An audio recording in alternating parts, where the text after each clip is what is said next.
Si Val Gonzales ay, sabi ni Val Gonzales, anong tsuhin? Ako pinakabata dito. Katunayan namimili nga ako lechon dito sa Laloma. RH5 Val Gonzales, come in Val! Anthony, ilang araw o 4 na araw, to be exact, bago ang pagsalubong ng bagong taon ay kaliwat kanan na itong paglilitsyon. Siyempre, nandito tayo sa Lechon Capital of the Philippines dito sa La Loma, Quezon City. Lahat ng kanto rito ay kanya-kanyang parada ng mga lechon dito sa La Loma, Quezon City. Kaya yung ating mga kababayan ay wala nang mapagparkingan dito sa lugar na to. Lalo na yung mga malalaking lechonan, ay wala nang mapagparkingan. Ako'y nandito ngayon sa Lola Litas Lechon dito sa La Loma, Quezon City. At makikita rito sa aking likuran, itong hilera na, Anthony, itong mga lechon na ito. At ang binabanggit nung may-ari nitong Lola Litas Lechon ay meron yung kanilang lilitsunin, pagsapit ng New Year ay wala pa pala sa kanilang kulungan dahil nasa probinsya pa. Yun yung kanilang inaantay. Lalapitan ko lang itong si Mang Eddie Francisco. Ilang baboy pa ho ba yung nakatakda ko ninyong lechonin na tatay? Nasa mga parating ko namin 200 pa lang. 200 po. Pero marami kami kakatayin, mga nasa mga 300, 400.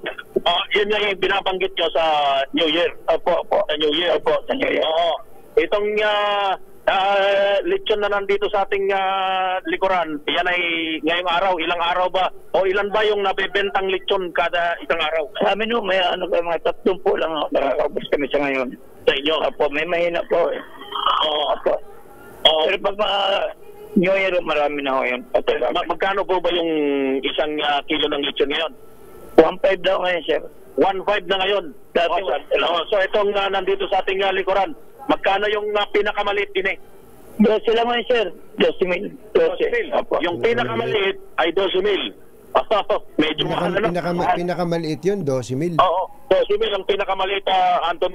Kaya yun pong malaki. Ayun, medyo ang ganda ng pata nun. Magkano ho yun yung malaki? Malaki ho, 28,000. Tos Mario Josep. Ilang kilo yun? Nasa 27-30 ganun po. 27-30, opo. Opo. Masarap po ba yan, kuya? Opo, timplado po ito. Maraming nilalagyan sa amo ko eh. Nagtitimpla ng gumagol panimpla. Totoo bang masarap po yan? Oo. Kaya marami ang bibili. Mabalik. wala kayo ng kwan yung dileche, yung parang kutsinilyo ba tawag doon? Oo. Nasa 10,000 po yun, sir, yung madilecho. Dileche. Meron din. Meron din pala. Ayun, tinan nyo, 10,000 yun 10,000. Opo. Aba, kumusta po ang mas marami po ngayon, ano? Mas marami ngayon kaysa noong last year? Opo. Medyo mahina ngayon, mahal ang baboy, sir. Mas mahina pa pala ngayon. Oo. Dahil mahal ang baboy. Magkano po ba ang live weight ng baboy? Pinakababa namin po, nasa 10,000 na rin po, halos yung punan, 8,000. Oo, nako kaya pala talagang maraming namamahalan, pero gustong-gusto pa rin namin, lalo na kay Lola Litas Lechon Opo. Marami pa rin po bumibili. Marami pa rin bumibili. Ano po ba kaibahan ng Lola Litas Lechon sa ibang lechonan, yung lechon ninyo? Bakit naman namin bibili niyan? Nasa lechon ng baboy, kung magandang baboy, siyempre lalapitan ka, makinis yung balat.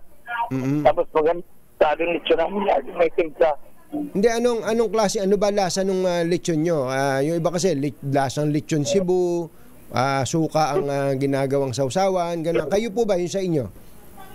Ang nalagay po namin, ano lang po, sibuyas, bawang, saka paminta ho. At may talad, may tanlad. May tanlad din? Opo, meron po. Meron din ako pare-pareho na pala yan. Basta lahat na yan, nakaka-high blood, so hinay-hinay lang, ano?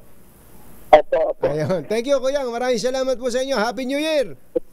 Open air. Thank you rin po. Ayan, si Kuya Eddie Francisco.